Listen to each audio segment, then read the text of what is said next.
Beaucoup parmi vous s'interrogent encore, ont peur. Beaucoup entendent de fausses informations. Par définition, si tout le monde est vacciné, il n'y a plus de passe. Parce que si tout le monde est vacciné, il n'y a plus de virus. De fausses rumeurs.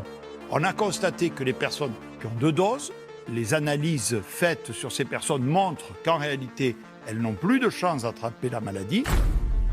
Parfois n'importe quoi, il faut bien le dire. C'est le message que nous passons depuis le début. Quand vous êtes vacciné, vous ne risquez pas de contaminer les autres.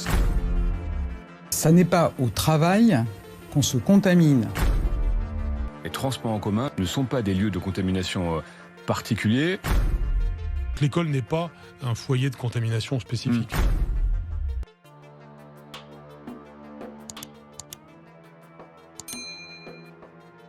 À quel point on s'est habitué à être gouverné par des gens qui nous mentent, quoi. Enfin, je veux dire, Emmanuel Macron, en décembre, il dit le pass sanitaire sera obligatoire.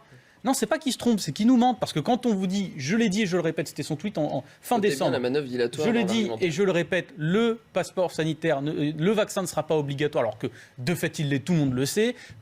C'est le cas. Vous avez une Muriel, je me souviens par exemple d'Elisabeth Borne, ministre du Travail, qui nous expliquait il y a quelques mois, c'est pareil, qu'on ne pouvait pas se contaminer au travail, que le travail n'était pas un lieu de contamination. Et bien là maintenant, si vous n'avez pas votre passe sanitaire, vous pouvez vous faire virer de votre boulot, ou du moins suspendre sans salaire, ce qui veut dire aussi virer. Vous aviez un Gabriel Attal qui nous disait les voyants sont au vert, maintenant il faut tout fermer 1 mois et demi après. Bah, je suis désolé, mais à un moment, en fait, le pass sanitaire, il vient régler quoi dans la diffusion du variant Delta ? Il est là, le variant Delta. Il va se propager. Et d'ailleurs, quand vous regardez, moi, il y a quelque chose qui me fait encore plus peur. C'est qu'on est en train de considérer que les gens qui sont vaccinés ne peuvent plus être cas contact. Ce qui est faux. Moi, j'ai des gens dans mon entourage qui ont été vaccinés et qui sont porteurs du virus, qui ont eu le Covid, qui ont eu les symptômes et qui peuvent le diffuser. Résultat, on rouvre des boîtes de nuit. Moi, je suis pour ouvrir les lieux en société, mais les boîtes de nuit, c'est vrai que c'est le plus compliqué de tous les lieux. Eh bien, résultat, les boîtes de nuit, on a tout rouvert. Résultat, il y a des clusters, alors que tout le monde a son pass sanitaire. Donc, je veux dire, ça ne règle pas du tout la question. Après, savoir si le variant Delta est très contagieux, si les jeunes doivent se contaminer ou pas, c'est encore une autre question. Ce que j'essaie juste de vous démontrer, c'est à quel point il est inutile, ce pass. Il est inutile parce qu'on va l'exiger au boulot, mais pas dans le RER bondé ou le métro bondé dans lequel on va aller quelques heures avant. Enfin, tout ça n'a aucun sens. Aucun sens. Donc, la vaccination, moi, je suis pour.